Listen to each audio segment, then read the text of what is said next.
Dans les premiers temps de l'Église, il y avait déjà des divergences. Chacun pensait avoir mieux compris que l'autre. Sans compter les hurluberlus qui écrivent leurs propres théories, leurs propres évangiles. Pour justifier des pratiques pas forcément très catholiques, orthodoxes, protestants va. Au bout de 300 ans, un peu après la conversion de l'empereur Constantin, un grand nombre de responsables chrétiens a décidé de se réunir pour se mettre d'accord. Quels sont les écrits réellement inspirés du même esprit?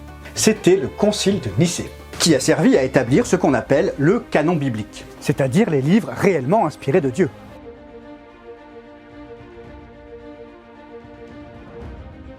Les autres écrits sont appelés les apocryphes, les écrits cachés. Ils peuvent être intéressants à lire pour la culture générale, mais ils contiennent beaucoup d'incohérences avec les autres écrits. À la fin du concile, tout le monde était d'accord pour partir sur une seule et même compilation de livres qu'ils ont appelée Biblos, la Bible.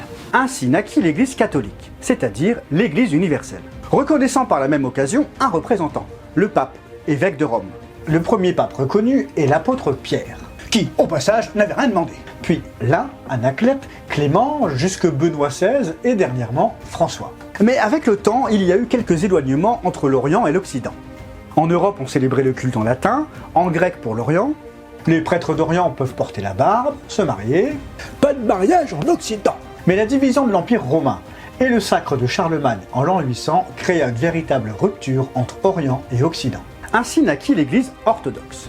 Oui, enfin t'oublies quand même au passage un bon facteur déclencheur, les croisés qui ont pillé Constantinople.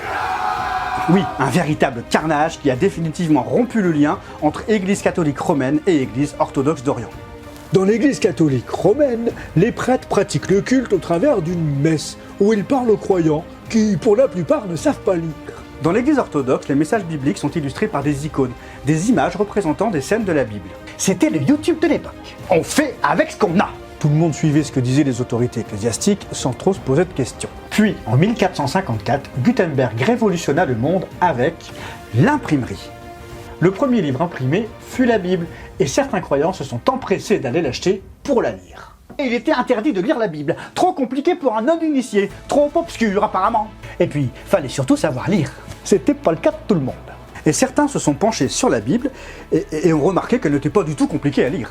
Certains passages sont difficiles à comprendre, mais le message global est plutôt simple. Le souci, c'est que les sermons des prêtres de l'époque n'étaient pas tout à fait raccord avec le canon biblique. Ni une ni deux, Luther lance la réforme protestante pour mettre au grand jour les erreurs de doctrine qu'il avait pu remarquer. Ah, un révolutionnaire! Non, Luther protestait, il parlait pour. Ce n'était pas un contestant, parler contre. Il remarqua qu'il n'est jamais question de vouer un culte à la Vierge. Et Marie a donné comme consigne dans Jean 2,5 « Faites tout ce qu'il vous dira ».